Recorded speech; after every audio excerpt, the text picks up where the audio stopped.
reminded me, anybody know what squash is, the sport of squash, as opposed to the vegetable? So if you know, it's a racket sport. In the United States, it's most commonly been played by some of our Ivy League institutions and has been somewhat inaccessible to the lay population. And so this program tries to extend that to some students who haven't had those experiences with the sport of squash. So I'll talk about that program. This is grounded in a youth development framework that suggests that beyond just physical development, that these types of programs can provide some social emotional learning opportunities, some intellectual development, and in this study that I'll talk about, the intellectual development is really linked to academic performance. So can the youth development through sports program help students improve their grades and standardized test scores, which are emphasized in the United States academic system? So Fraser and Thomas emphasized that youth development programs should provide a regular set of activities that are consistent over a period of time that allow for youth participants to develop some long-term relationships with their peers and positive adult role models. So the program that I'm talking about today, I'll get some program background. A lot of the youth development programs in the United States follow an entrepreneurial model where we have a nonprofit organization that collects some funds through grants and primarily through donors to fund their programming. This particular program is staffed by 2.5 people or 2 people and a part-time person and has a board of directors. The context of the board of directors is important because they're squash enthusiasts. All of them played squash at some Ivy League institutions such as Princeton University. And so they're interested in students learning squash and promoting that sport across the United States. They provide 5 days of programming per week. That'll be Monday through Thursday with some Saturday programming as well. And so what they've done is partnered with a neighborhood school that serves African American students. The demographics of this school, all of the students, 100%, will receive free lunch, which is an indicator of a low socioeconomic status in the United States. And then there's a university partnership, and this is where I come in. We provide some facilities since we do have squash courts on campus. I consult in a research capacity, in a programming capacity, and provide undergraduate volunteers who then serve as mentors to the students and through their squash skill development, but also their academic advancement in terms of things like mentoring and homework completion and things like that. The youth who enter the program come in at 5th grade. So they're recruited as 5th graders, and they're promised that they can stay in the program through high school graduation. The program's only about 4 years old, so we haven't seen that happen yet where a student advances all the way through graduation. But they're promised that. So there's this big emphasis on retention. We currently have 8th graders as our oldest age group. That would be about 14 years old. And so those kids would have started as 5th graders and have been in the program for 3 or 4 years. There's three key components here. A skill development component, what we call on the court, and it's a specialized program. So it's primarily squash instruction. There'll be a little bit, there's a running club as a part of the program, but it's mostly focused just on that one particular sport for the students. And then in the classroom, there's a focus on academic development. First of all, that the students achieve the goals of their school program so that they complete their homework, that they score at a high level on the various assessments provided by the schools, but also to provide some extracurricular activities that would help them develop their social and emotional skills. And then finally, there's a service learning component to the program where the students do various community service projects, fundraising type of initiatives in the local community. An important component of the academic portion is one-to-one mentoring where students are paired, the youth that is, are paired with an undergraduate student from the college students who work with me and develop a relationship with that particular student that carries on throughout the course of an academic year. We're hopeful that this leads to some academic improvements for the youth, and there's a little bit of literature to suggest that that's possible.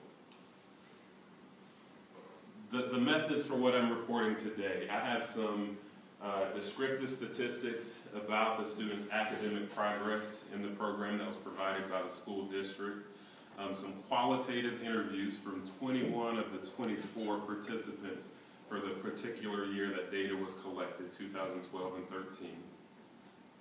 And the reason we did this particular pilot study was to understand if we could retain the students. So recall that they come in 5th grade, and we hope that we can see them all the way to high school graduation. That'd be 12th grade, so about 7 years in the United States.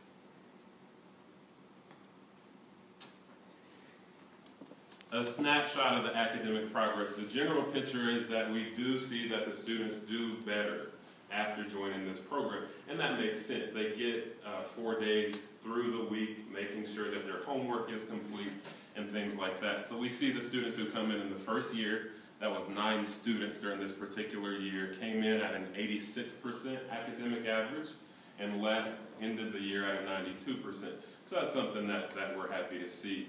There's an initiative in the program we call the 95% Club, and what it does is challenges students to achieve 95% across all subjects in the school. Almost impossible to do. I tell the kids, I certainly couldn't do that. But we did have one student achieve the 95% Club for the first time during the year of this study, and so I asked him about that in the interview, and I'll call him Jay, and he quoted that he did that because we don't have to worry about not knowing stuff anymore. We just go to squash and just practice it, and then we can get better at it by the next school day. So he's kind of talking about his homework and the challenges he may face in the classroom. Now, as a part of that 95% Club, he won the award to go to a 10-day squash camp at Princeton University. It was his first time ever being on an airplane, so quite a cool experience for Jay in this regard. Now notice my slides are advancing without me telling you. I don't know if I'm going too slow but in any event, I'll present what I found overall is that we had a lot of potential to retain these students. All of them said they wanted to come back. A few of them were afraid that if they had to move, that they might lose access to the program. In that, we found that they wanted to come back because they appreciated diverse learning experiences, positive relationships with adults, being the staff and our mentors, our undergraduate students, and there was a unique balance between challenge and fun for the students. A little bit of evidence in each of those cases. In terms of learning experiences, we were able to do things that go beyond what the school was offering. In the first quote by a female student, May, she states that it's fun that we learn new things like algebra, math, vocabulary words that we never heard before, and it's new things for us. That quote was significant because as we started to work with these students, we realized that some of the charter schools and better high schools in the area required Algebra 1, a special math program, to get into that high school. And we'd like to see our kids go to the best high school. Well, the school, the neighborhood school that they go to, does not offer Algebra 1, so they're effectively eliminated from advancing to that type of program because their school doesn't offer it. So they've started to offer those types of things. We've also found, and I'll skip down to Bill, who talked about the sport of squash, because that's important since this is a sport-based youth development program. And he talked about squash in comparison to other sports. He said, I like squash more because it is different and diverse from all those other sports. And it's not really a sport that everybody you know will really know about. So it's fun to teach people who don't know about it. So for all of these kids, this is the very first time they've had an experience with the sport of squash, and it really gives them a sense of agency in their community to be able to learn about it and then take that back and tell people about what it is they're doing. Second, we find that the relationship with adults in the program helped facilitate their retention. Until this year, there hasn't been any turnover. We'll experience a little bit of turnover in the staff at the end of this current year. So the kids have known these the staff people since they've been a part of the program. Allie explained this when she said, I am around kids that are like around my age, that won't listen to me if I'm going through something and I need help. I come and talk to the squash coaches, they listen to me. All around, we're able to talk to each other. We are like a family. And Allie was one of the first students to join the program, so she's been a part of this for 2 years and has developed a relationship where she describes this as like a family to her, and there's a trusting environment. And we also saw several students who talked about their relationship with tutors, facilitating positive relationships with adults. And finally, the guarantee that the program provides to the students and telling them that if you come and be a part of our program, we'll be here for you and see you through your college admission process. And Vanessa, in the last quote, discussed that when she said, I didn't like them, the squash coaches, at first, but they guarantee that if you were like in it last year during the school year, then they guarantee that you will be able to come back. And finally, the students talk about the challenges that are placed before them. I mentioned the 95% Club challenge, and that's tough for them, but also they find fun in that. Kareem is a student who, when he saw Jay go to Princeton for camp, he's made it a goal. He wants to get on an airplane and go to Princeton next year. And he talked about that because he didn't make it. But he said the challenge helped a lot. You have to bring up your grades to an A+ or an A, and it has to be at 95 or above a 95. And I got a 90 so far. So he hasn't really given up. He's still embracing that type of challenge. So in conclusion, I have some future directions to wrap it up. In conclusion, from this, the pilot data I found here, looking at the retention of the program, I think the voice of the youth was powerful for us to learn about the potential of this program and that we can bring that into our youth development research. And I think there was some evidence found here that the squash program can facilitate youth development. So thank you for switching my slide, whoever that was. Future directions for this, for this academic year, we have some funding in place to do a study that's a little bit more in depth, and we'll do focus group interviews with the kids, and we find that that's a little bit more engaging for the youth.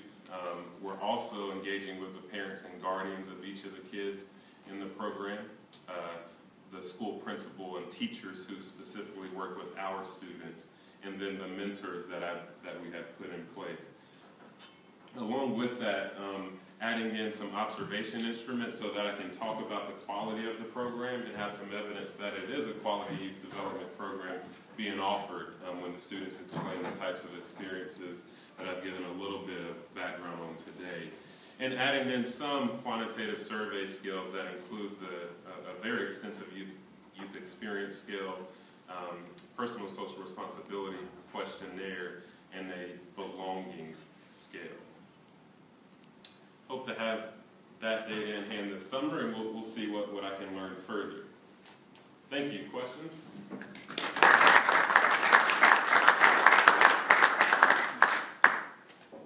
How did you recruit students for your squash program to start with? And so bringing the squash kids to talk to my class. So I invite the kids in, and it's actually a challenge for the youth to say, can you go and give a short talk to the class, and they give a 5-minute presentation about the program. It's completely voluntary.